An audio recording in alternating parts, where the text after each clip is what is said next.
saya mengusulkan dan apakah setuju kawasan ekonomi khusus ganja medis Indonesia. Nanti Pak Ince setelah tanya jangan keluar dulu ya Pak. 2 menit Pak, silakan Pak. 2 menit plus banyak. Pimpinan dan anggota Komisi 3 yang saya hormati, BNN dan seluruh jajaran di TV Narkoba yang saya hormati. Saya ingin pimpinan mengingatkan kita dulu semua. 5 tahun yang lalu Komisi 3 telah berupaya semaksimal mungkin menuntaskan penggabungan 2 undang-undang ini.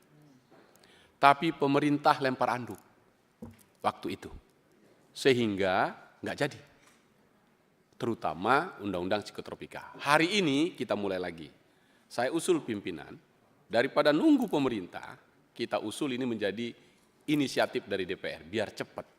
Kalau dia dari pemerintah, 8 dim dari fraksi. Tapi kalau dari DPR inisiatif, 1 dimnya dari DPR, 1 dari pemerintah. Jauh lebih cepat. Ini taktis saja. Yang kedua, kita tidak sedang rapat kerja untuk mengawasi, tapi izinkan saya memberi apresiasi untuk 2 naskah presentasi ini. Bagus sekali, terima kasih. Tapi saya ingin menyampaikan banyak pertanyaan untuk dijawab nantinya pimpinan diundang lagi, agar dengan data datang kemari. Karena kalau kita bikin undang-undang baru, dengan mengubah yang lama menjadi yang baru, ada 2 kemungkinan. 1, pengalaman panjang sekali. 1 lagi, membaca ke depan kayak apa jadinya. 2 ini digabungkan. Saya membayangkan teman-teman dari Polri akan ada data. Berapa ribu polsek kita, berapa ratus polres kita, berapa puluh polda kita yang punya karakter sendiri-sendiri tentang pengalaman menangani narkoba ini. Itu sedap sekali. Dan itulah materi yang mau kita bahas di dalam undang-undang ini nanti. Contoh ini yang saya mau sebut sajalah. Di kampung kami di Tanjung Balai, itu cerita tentang sabu. Mengapa nggak habis-habis? 1 kilogram sabu, ini hasil riset kecil-kecilan saya di rumah-rumah aspirasi kami. Harganya 1 miliar. 1 gram itu 1,2 juta. Paket terkecil 50.000 per 3 kali hisap. Upah gendong 30-60 juta per kilogram. Jadi harganya melonjak tajam dari mulai pinggir laut sampai nanti naik. Misal, dari Tanjung Balai saja 350 juta. Naik ke kisaran hanya 10 menit jadi 450 juta. Naik lagi ke tebing tinggi jadi 500 juta. Masuk ke Medan sudah 1 M. Maksud saya, inilah problem tuh. Kalau begitu pasalnya mau kita apain? 1. Yang kedua, Kementerian Kesehatan berkali-kali ingkar dan melawan Mahkamah Konstitusi. Mahkamah Konstitusi memerintahkan pemerintah untuk bikin riset tentang ganja medis. Nggak pernah dilakukan. Seingat saya, Pak Setio, BNN pernah mengatakan di sini, kami sedang melakukan riset itu. Kita tunggu risetnya, ganja medis itu. Karena itu jadi soal di sini. Sehingga, kalau misalnya ada lagi riset nih, riset lah, kalau paling gampang. Kalau sabu berdampak pada tindakan kriminal. Kalau ganja, nggak ada dampaknya pada kriminal. Di kampung kami di Simalungun, Saribudolok namanya. Pada waktu itu pertanian paling bagus ini, di gugus pangan ini. Ternyata ganja cara terbaik melindungi tanaman dari virus-virus itu. Dan ganja makanan ternak untuk cepat besar. Berarti ketahanan pangan. Mengapa dimusuhi ganja medis? Karena itu pimpinan saya bertanya kepada BNN dan juga teman-teman ini. Saya izinin bertanya nih, nanti dijawab. Apakah Anda setuju dengan usulan saya?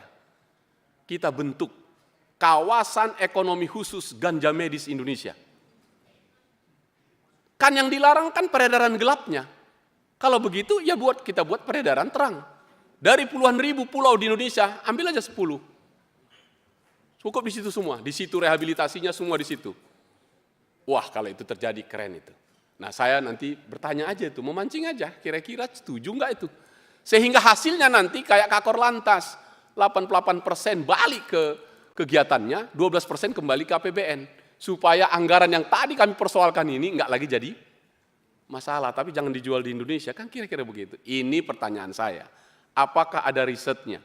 Daripada kita mencari soal-soal itu. Riset-riset itu penting. Ketiga, ini pertanyaan lagi, apa benar menurut pengalaman bapak-bapak, ini kan user ini, apakah benar bahwa untuk menentukan pemakai, pengguna, dan seterusnya, yang sekarang ini masih bisa kita pakai. Menurut saya enggak. Satu saja bedanya, satu kaya raya, satu miskin.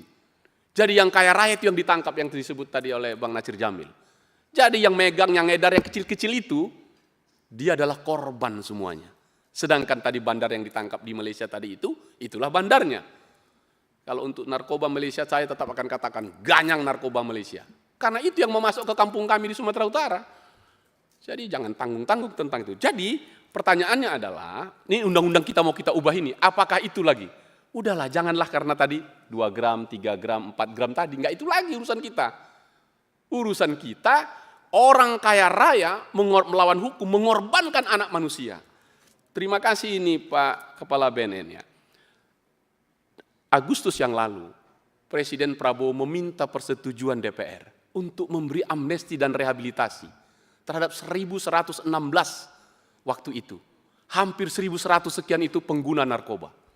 Saya bermimpi, dan kalau Anda Bapak Ibu setuju, jumlah yang 100, ini yang tahanan ini, mestinya ini udah nggak di situ lagi sebagai pengguna. Saya kasih tahu Pak, KUHP baru kita, itu pendekatannya hak asasi manusia. Pimpinan, saya tanya Bapak-Bapak, waktu Anda membuat BAP, pertanyaan pertama Anda lakukan apa? Siapa namamu? Selesai. Kedua, apakah Anda dalam keadaan sehat? Pasti tidak sehat pengguna itu. Kenapa kalian teruskan? Kenapa nggak direhab? Nah, berarti kesalahan toh? Pelanggaran HAM itu. Karena itu, menurut saya pimpinan, usaha kita mengubah undang-undang ini, pelajaranlah ini. Saya ambil contoh satu lagi. Dampaknya belum diangkat ini. Saya mohon nanti kalau ada datanya, baik BNN maupun Polri. Apa itu? Kan HIP itu juga berakibat dari ini. Saya ingin sebut aja lah angka. Sekali lagi, karena ini Tanah Karo lagi ngetop-ngetopnya nih. Di Tanah Karo ada 374 orang yang kena HIP. Dampak dari ini tadi. Dan ini berarti kan harus pakai data lagi. Apa akibatnya pimpinan? Saya minta nanti mereka datang, bawa seluruh pabrikan farmasi, bawa seluruh penjual apotek di sini, bawa semua yang mengimpor bahan-bahan baku presukor narkoba itu, obat-obatan itu semua. Ayo buka datanya. Data kita ini, maka undang-undang yang mau kita buat ini. Dan BNN, saya minta Anda di paling depan untuk memimpin ini, karena memang ujungnya ke situ. Nah, dengan pertanyaan-pertanyaan singkat saya tadi, pimpinan, terima kasih untuk rapat ini. Untuk berikutnya, mari kita bawa data. Pertanyaan-pertanyaan saya tadi itu, seandainya disetujui, bagus sekali itu. Saya mengusulkan, dan apakah setuju, kawasan ekonomi khusus ganja medis Indonesia. Terima kasih pimpinan. Baik, terakhir ya, tapi